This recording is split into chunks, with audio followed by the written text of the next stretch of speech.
Okay, stay tuned because I'm going to talk to you guys about one of the most shocking things that I seen the government do whenever I was working the Sulphur tornado storm down in Sulphur, Oklahoma. I've compiled a list of things I want you guys to be prepared for if you guys go help on the storm. But these couple things that I noticed that the government brought in and did was pretty shocking to me. So stay tuned to find out what it is. Really? Get out of the way. Leave me alone. Hey, what's going on, everybody? I'm actually going to get away from the turkey. He's actually following me right now and talk to you guys about my trip and the things I learned. And I put together a little list for you guys on things what to expect if you're going to go help out in a disaster like I did down in Sulphur. Made a little list of that, and tons of rain. And they're calling for even more tomorrow. Big storms tomorrow is what they're saying. So I'm going to drive out here and check on these pigs. Bug just went my eye, and talk to you guys about these things. So if you guys are like me, I've always wanted to go help out on a storm. And I was on a list when I worked for the state. They would go work on hurricanes, big storms like that. And I was on a list a couple times, but ended up falling through and not getting to go down there and help. And when this happened down in Sulphur with my buddy Brandon and Daniel being down there, I knew I wanted to go down there and do what I could for a few days to help out any way I could. And I ended up taking my Bobcat down there with my bucket and trailer and all that. And we got busy. We got to work. I thought maybe these pigs would be a little bit more quieter than Tucker, but they're really not. Okay, we're going to find us a different spot. Meh.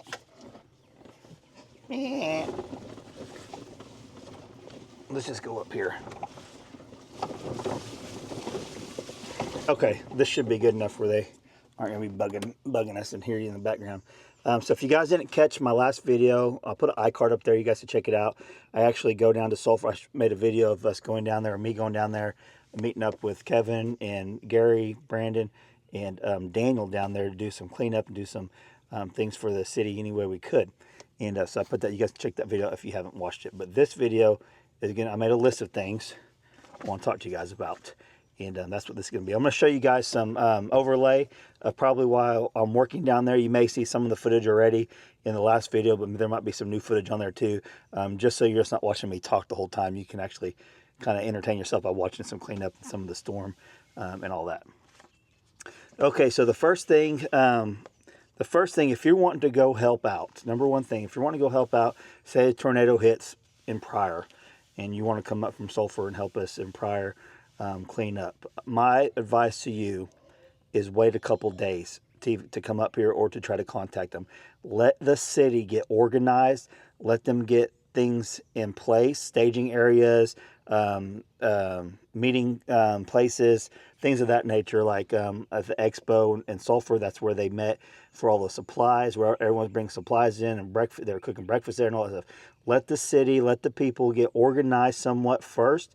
Just don't show up the very next day or within 8 hours. I would say give it a couple days. Give it 2 days and then go try to help. I think after 2 days, they kind of got a grasp on things. They kind of got somewhat organized. Now, there's going to be things that pop up, obviously, in the meantime, but just give it a couple days before you rush down there to help. So, number two, once you get down there, if you contact someone there that you already know or whatever, make sure you tell them what exactly you're able to do, what you're able to help with. You may be able to help with everything, but there may be things that you can't help with. Maybe you can't lift heavy things. Maybe you can't be around certain things or whatever. Make sure they know what you're capable of doing once you get there. That way it gives them a good idea where they can place you, where you're most effective, and you can get the most work done helping out. So that's number two. So number three, I'm going to talk to you guys from what I experienced, how the whole process works. As far as, say your town gets hit by a tornado, what's the main priority of the town and the citizens? From what I experienced, number one was communication. All the cell towers went down in town, so I know the number one priority was let's get communications back up so people can contact their loved ones, their friends, and emergency people, things of that nature. And so communication, from what I've noticed, was number one thing. They need to get communications back online. So with that being said, Number two thing, the priority was they needed to get the roads cleared. All the debris, the houses, trash, everything was over the roadway. So that they had to get the roadways clear. So when you do call 911 or whoever that you're trapped or whatever, they need a way to be able to get in there and find you and rescue you and help you and do all those things. So the roadway, I felt, was the number two most important thing, besides the communication. So the number three and the number four thing kind of falls in the same category.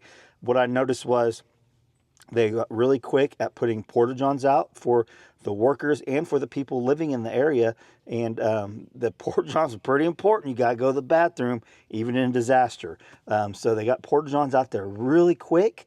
They did a really good job with that. And then they got food and water in place where they were actually, I think Mercy Meals was one of the main ones that showed up and started making these awesome meals. I mean, I'm telling you guys, if there was ever an organization that I would recommend helping in disaster when it comes to meals, it would be Mercy Meals. I'm telling you, it was. They were serving food that tastes like you got at a good restaurant. It was homemade meals too. Like it was just great. So they got the meals in place. They got water staged throughout the city. So because they didn't have electric or water, some places still don't. So they were staging water because you got to have food and water in place to go to the bathroom. So that was a pretty important thing. Those are pretty important things to get done. So then what I noticed, the next thing I noticed after they got those three things organized, 3-4 things organized, it was the power companies coming in and clearing the right-of-ways.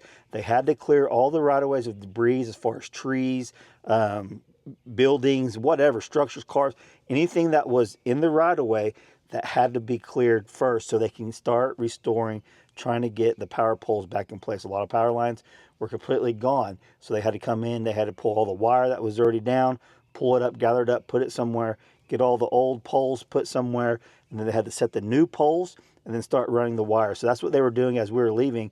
Whenever we were on the a brush crew, you might say, as far as we were following a chainsaw crew, they were cutting, and we were getting our equipment, we were pulling it and moving it and all that stuff to help the power company get in there. And they did an excellent job themselves bringing their own people to help clear the right-of-ways. Okay, so let's go over this. So after they get communications up, they get the roads cleared, they get the porta-johns and food and water all sorted out, and then the electrical company comes in there and does all that. The number 6 thing that I noticed was that's when the volunteers started coming in. So once the roads were clear and things were established, the volunteers could come in and start helping these residents. Even the residents be able to come in and start getting their belongings out of their houses, start picking up trash, debris, tree limbs in my case. That was like number 6 thing that I noticed on my list, was after they got these certain things done. That's why it's important. I say it's important to wait a couple days before you go try to help, is because these certain things have to be put in place before they'll even allow you to go in there. So it's very important, and that's what I noticed. After that, as we were in there working, there were some houses that we couldn't even help because the insurance. That's what people don't think about. I never thought about this, but the insurance adjusters have to come in before you really move anything off structures, off the house, off the fence, off the cars, because they have to document it. That, hey, this actually happened during the tornado. It's just part of it, and they can't get in until the roadways are clear and things like that. So that all makes sense. If they can't get in, then you can't get in, but they have to get in. And for the most part, I think for the most part, they were pretty lenient, especially in the restricted area, because we were cleaning areas up that the insurance company hadn't got there yet. But people took pictures and videos. So make sure if that happens to you, take plenty of pictures and videos just in case, so you guys have it for your own record. There was one house that we couldn't do until the adjuster got there, so we just moved on to the next. And that's on my list. That was the 6th thing that to let volunteers in at that point. I didn't actually write this down. This just kind of came up.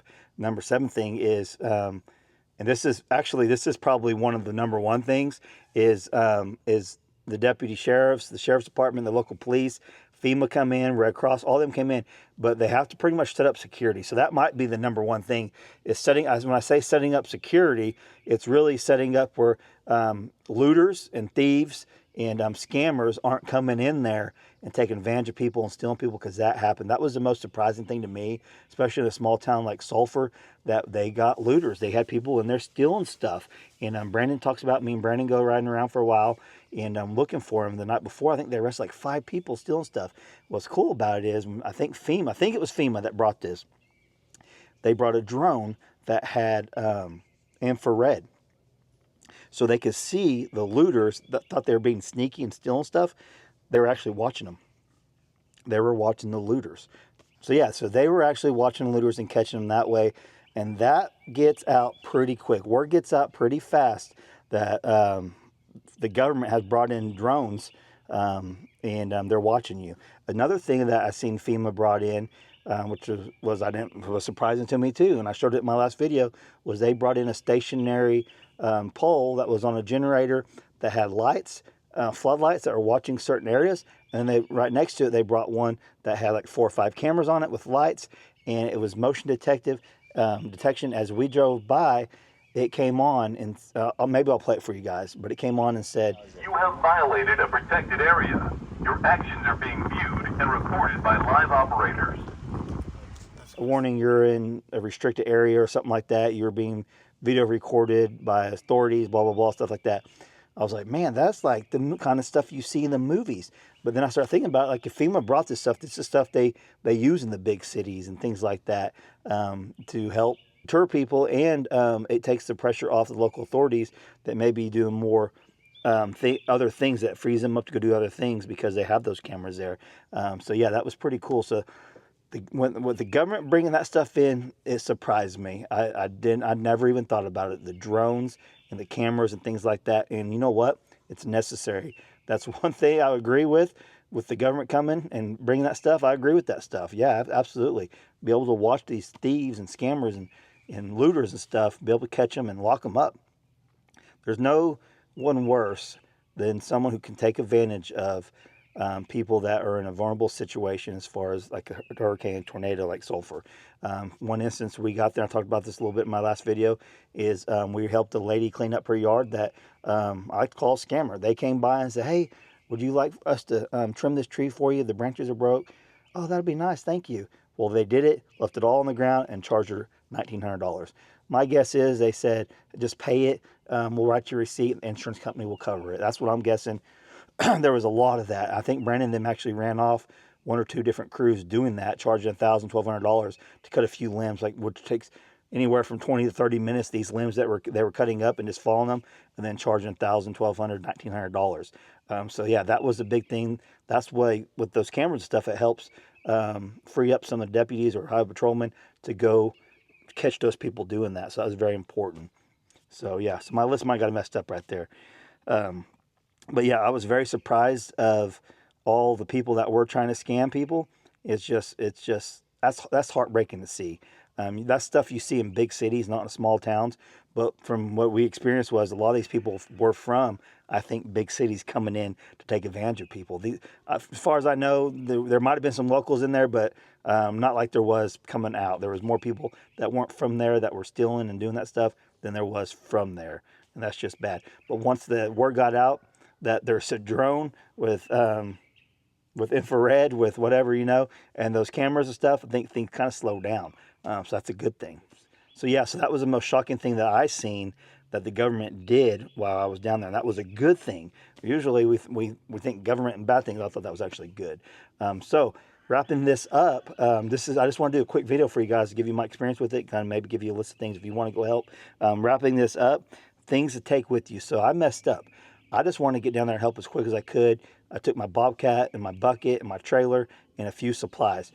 Next time, because I want to continue to help people do this stuff, like help clean up and stuff, I'll bring all my chainsaws, my pole saws, anything I think I may need, chains. I did bring chain straps, anything like that, anything that I have at my disposal, I will load up in my truck and my Bobcat stuff, and that's what I'll take. So if you're going to help, if you think you need it, go ahead and bring it. If you got the room for it, just go ahead and bring it. That way you get down there, you're not wishing you had it. And that was the case with me. I wish I would have took my chainsaws, just not thinking, wanting to get down there as quick as I could to help these people. It would have been more beneficial for the crew, our crew, if some of us brought our own chainsaws in and had to rely on the nonprofit group that was helping us. So yeah, I think we would have got more done if it would just been Daniel, Kevin, Gary, me, going out there and doing that, and a few others that helped. I don't know their name. There's a guy named Joe and a couple others. So we had a pretty good little crew going. I think we could have gotten more done in a shorter amount of time if it would just been us. I think, yeah. Other than that, yeah, just make sure you're prepared. Bring your stuff. That even if you think you need it, just maybe need it, just go ahead and bring it. So yeah, hope this list, if this is something you guys want to do, is go help a community that's in need. Hope this kind of gives you an idea of what I see and how it all works. If you guys are familiar with any of this stuff, leave us some comments down below. Maybe I missed something. I probably did.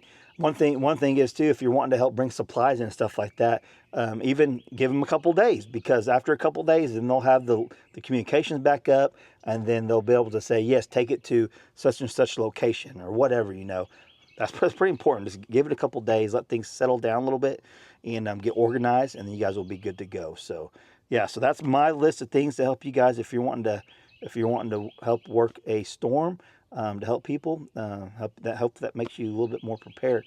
I know I learned so much from this that the next one I help with, I'm going to be even more prepared, and I'm going to know to watch out for that scammer. If I see something shady going on, like a roofer going over there taking advantage of a little old lady, or I see a crew over there that just don't look right, I'm not going to say I'm going to go there and confront them, but I might go there and talk to the landowner and see what's going on.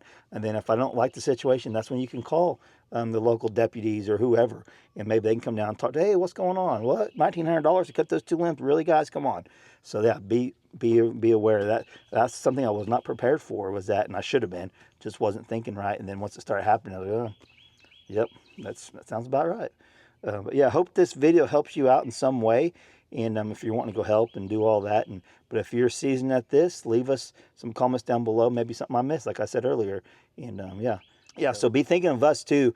This is Sunday evening. They're calling for some big storms tomorrow evening, tomorrow night. Like big storms. Like they're saying, like it could get really bad. We've already been getting tons of rain, but be praying for us here in Mays County, Oklahoma. Be thinking of us, and I'll keep you guys updated if anything goes on tomorrow. So I love you guys. Thank you so much for watching, and thank you for your prayers. And we'll catch you on the next video.